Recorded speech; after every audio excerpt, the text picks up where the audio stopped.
Hujambo na karibu tena mtazamaji wa The World News katika kipindi hiki cha ulimwengu wa siasa. Mimi ni Adam Hussein na bado tunakujuza mengi yanayojiri katika ulimwengu, lakini ni kile kilichosemwa na Rais wa Marekani Donald Trump, ambaye baada ya kumaliza mzozo huko katika Mashariki ya Kati baina ya Iran pamoja na Israel, sasa nguvu kubwa anasema atazipeleka huko kati ya Urusi na Ukraine. Rais huyu wa Marekani amekuwa akishinikiza kupatanisha mapatano katika mzozo wa Ukraine, ambapo anasema anataka kushughulikia mzozo huo ambao umedumu kwa miaka mitatu, na ni moja kati ya vipaumbele vyake ambavyo anataka kuona anatamatisha na hili.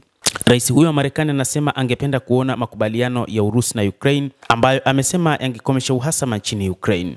Alisema hayo siku ya Jumanne asubuhi akizungumza na waandishi wa habari katika Air Force One wakati akielekea kwenye mkutano wa NATO huko The Hague. Alipoulizwa angefanyaje ikiwa tamko la mwisho la mkutano huo ni pamoja na lugha za kulaani Urusi, Trump alisema itabidi niliangalie, lakini unajua ningependa kuona makubaliano ya Urusi. Trump pia alielezea simu ambayo alizungumza na rais wa Urusi Vladimir Putin wakati Putin alijitolea kuwezesha mazungumzo na Iran. Trump alisema hakuhitaji usaidizi katika nyanja hiyo, lakini akasisitiza kwamba analenga kufikia makubaliano na Moscow kumaliza mzozo wa Ukraine.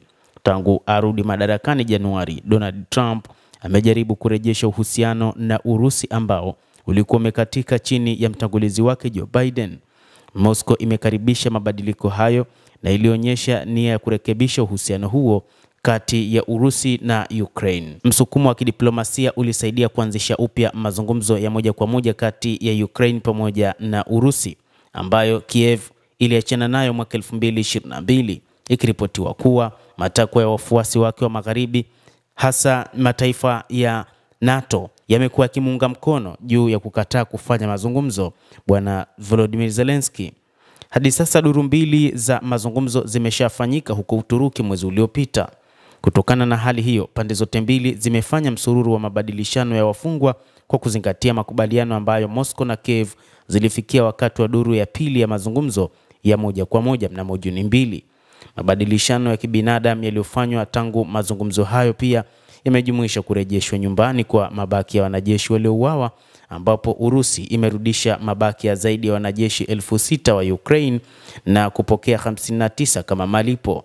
Pande hizo pia zilibadilishana rasimu ya risala zinazoelezea maono yao katika ramani ya kuelekea makubaliano ya amani. Hata hivyo, licha ya mazungumzo, lakini Kiev imeongeza mashambulizi katika eneo la Urusi, ikiwa ni pamoja na mashambulizi ya ndege zisizokuwa na rubani kwenye vituo vyake vya anga, wakati vitendo hivi karibuni imekuwa ni hujuma pia katika maeneo ya reli katika mikoa ya Bryansk na Kursk nchini Urusi. Vimegharimu maisha ya watu 7 na kuacha majeruhi wengi nchini Urusi.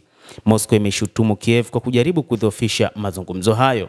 Hata hivyo, bado kumekuwa na jitihada za kuhakikisha mazungumzo hayo yanafanyika, huku mataifa ya magharibi sasa yakitaka warudi mezani kwa ajili ya kufanya mazungumzo hayo bila masharti yoyote ambayo mwanzoni watu wa magharibi waliyaweka kwa ajili ya mazungumzo hayo.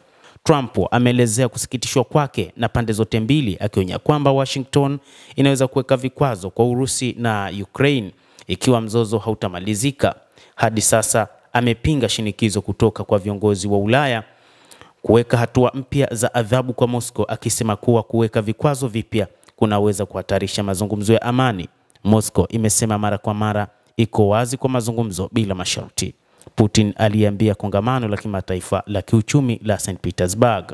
Pande hizo zimesalia katika mawasiliano ya duru ya 3 ya mazungumzo kulingana na kiongozi wa Urusi.